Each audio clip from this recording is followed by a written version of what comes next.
তৈয়ব আলী বিভিন্ন পার্কে ও রাস্তায় পড়ে থাকা প্লাস্টিক ও ফেলনা জিনিস কুড়িয়ে ভাঙারি দোকানে তা বিক্রি করে কোনো রকমে টেনে হিচড়ে পরিবারের খরচগুলো বহন করে।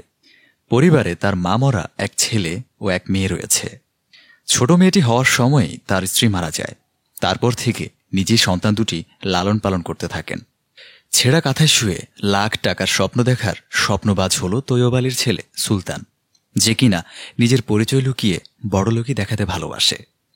পরিবারের হাল ধরা তো দূরে থাক, বরং বাবার কষ্টের ঘাম ঝরানো উপার্জিত টাকা সে জোর করে হলেও নিয়ে যায়, আর বড়লোক বন্ধুবান্ধবের সাথে ঘুরে বেড়িয়ে সেই টাকা উড়িয়ে বেড়ায়।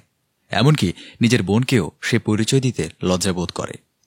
একদিন সুলতান ও তার বন্ধুরা মিলে একটি পার্কে আড্ডা দিচ্ছে। তখন প্লাস্টিকের বোতল কুড়াতে কুড়াতে তার বাবা তৈয়ব আলী তাদের পাশেই চলে আসে।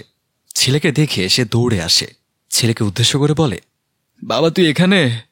আমার গলাটা হুগে কাঠ হয়ে গেছে রে বাবা, আমার একটু পানি খাওয়াবি? এই তোমার না বলছি রাস্তাঘাটে আমরা দেখলে ধারে কাছে আসবা না, উল্টা পথ দিয়ে কাটটা পড়বা, তোমার কানে ঢুকে নাই? আচ্ছা বাপ, আর আমু না, এখন আমার পরানটা একটু ঠান্ডা কর, একটু কোক দে না বাবা আমারে। ধুর, খয়রাদের মতো করো না তো, এই লো এখন বিদায় হও এখান থেকে। এই দাঁড়াও দাঁড়াও, এই বোতলগুলোও নিয়ে যাও। তারপর সুলতান আবার বন্ধুদের সাথে আড্ডায় মশগুল হয়ে গেল। অভাগা তৈয়ব আলী ছেলের এমন ব্যবহারে করুণ চাহনিতে ধীরে ধীরে এগোতে থাকলেন। তৈয়ব আলীর ছোট মেয়ে রজনী, বয়স মাত্র ৮। মাহারা অভাবের সংসারে ছোট্ট এক লক্ষ্মী। কথায় আছে, মেয়েরা বাবার কষ্ট বোঝে। তাই তো এই ছোট বয়সেই বাবাকে একটু সাহায্য করতে পার্কে পার্কে ঘুরে ঘুরে মানুষের কাছে ফুল বিক্রি করে সামান্য কিছু উপার্জন করে। একদিন রজনী দেখল একজন সুন্দরী মেয়ে সুন্দর করে সেজেগুজে বসে আছে। রজনী দৌড়ে তার কাছে গিয়ে বললেন, আপা একটা ফুল নিবেন? আপনার মেলা সুন্দর লাগবে, এই দেখেন আমি দিয়ে দিতেছি। দেখছেন আপা, আপনার একদম পরীর মতো লাগতেছে। তাদের কথার মাঝেই সেখানে সুলতান আসলো।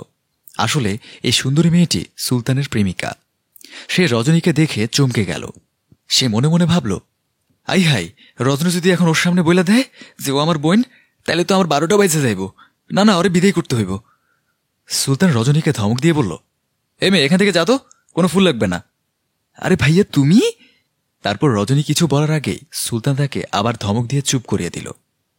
তুমি এই মেয়েটিকে চেনো সুলতান? হ আফা, সুলতান ভাই তো আমার বড় ভাই, তয় ভাই আমগো কষ্ট বুঝে না, খালি ঘুরে বেড়ায়। সুলতান তখন রজনীর গালে থাপ্পড় মেরে বলল, ওই যা ফাজিল এখান থেকে, তোর মাথায় মনে হয় সমস্যা আছে। বড়লোক ছেলে দেখলেই ভাই বানাতে মন চায়, তাই না? তোর ফুল লাগবে না, যা যা সর। প্রেমিকা তখন মনে মনে ভাবতে লাগলো, এই মেয়েটা সত্যি সত্যি সুলতানের বোন।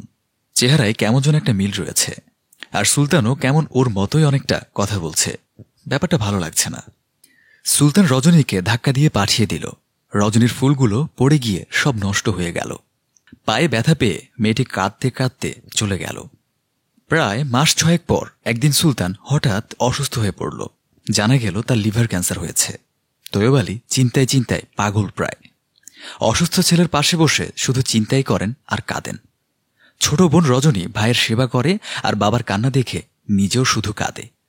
সুলতান তার বাবার হাত জোড় করে একদিন বলে, আব্বা যেভাবেই হোক আমার চিকিৎসা করাও, আমার সুস্থ করো আব্বা, আমি মরতে চাই না আব্বা। এভাবে হাহাকার করে সুলতান কাঁদতে থাকে। উপায় না পেয়ে তৈয়ব আলী মেয়েকে সাথে নিয়ে ভিক্ষা করতে বের হন। ছেলের চিকিৎসার টাকা জোগাড় করতে মানুষের কাছে হাত পেতে ভিক্ষা করতে থাকেন তৈয়ব আলী। ছোট বোন রজনী যাকে পায় তার কাছেই হাত পেতে সাহায্য চায় ভাইটার জন্য। কেউ একটু মুখ ফিরিয়ে চায়, কেউ বা তাড়িয়ে দেয়। একদিন তৈয়ব আলী সুলতানের সেই বন্ধুদের দেখতে পায়। সাথে সাথে তাদের কাছে দৌড়ে যায়। সবাইকে সুলতানের অসুস্থতার কথা বলে এবং সাহায্য চায়। কিন্তু তার কথা শুনে সুলতানের বন্ধুরা রেগে যান এবং বলেন, কাকা ওর মতো বাটপার কোনো বন্ধুর সাহায্য আমরা করতে পারবো না। আপনি এত কষ্ট করেন, অথচ ও কি করত? বড়লোকি ভাব দেখিয়ে পাল্লা দিয়ে চলতো আমাদের সাথে। আপনাকে সাহায্য করতে আমরা রাজি আছি, তবে ওর মতো কুলাঙ্গারকে আমরা কোনোভাবেই সাহায্য করতে পারবো না। আফা, আপনি না আমার ভাইরে ভালোবাসেন, তার লগে না প্রেম করতেন, আপনি তাহলে সাহায্য করবেন না কেন আফা? না না, ওর মতো বাটপারকে আমি ভালোবাসি না। যেদিন জানতে পেরেছিলাম ও আমার সাথে মিথ্যা পরিচয়ে সম্পর্ক করতে যাচ্ছিল, সেদিনই ওকে আমি ছেড়ে দিয়েছি। আমি কোনো মিথ্যাবাদী বাটপারের সাহায্য করতে পারবো না, যে কিনা আপনজনদের গরিব বলে পরিচয় দিতেও লজ্জা পায়। ফুলের মতো একটা ছোট বোনের গায়ে হাত তোলে। ওর চিকিৎসা না করানো উচিত আঙ্কেল। আপনি ওর চিন্তা বাদ দিয়ে দিন, আর আমরা ওর জন্য কোনো সাহায্য করব না। ও শিক্ষা হওয়া উচিত।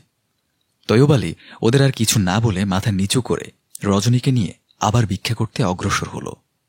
যেই গরিব বাবা আর বোনকে পরিচয় দিতে একদিন সুলতান লজ্জা পেত, বিরক্ত বোধ করত, আজ তার মরণ ব্যাধি ক্যান্সারের চিকিৎসার টাকা জোগাতে তার সেই গরিব বাবা আর বোনই পাগলের মতো ভিক্ষার পথ বেছে নিল। আর তার বড়লোক বন্ধুবান্ধব, প্রেমিকা সবাই তার করা অপরাধের শাস্তি স্বরূপ কোনো সাহায্যই করল না।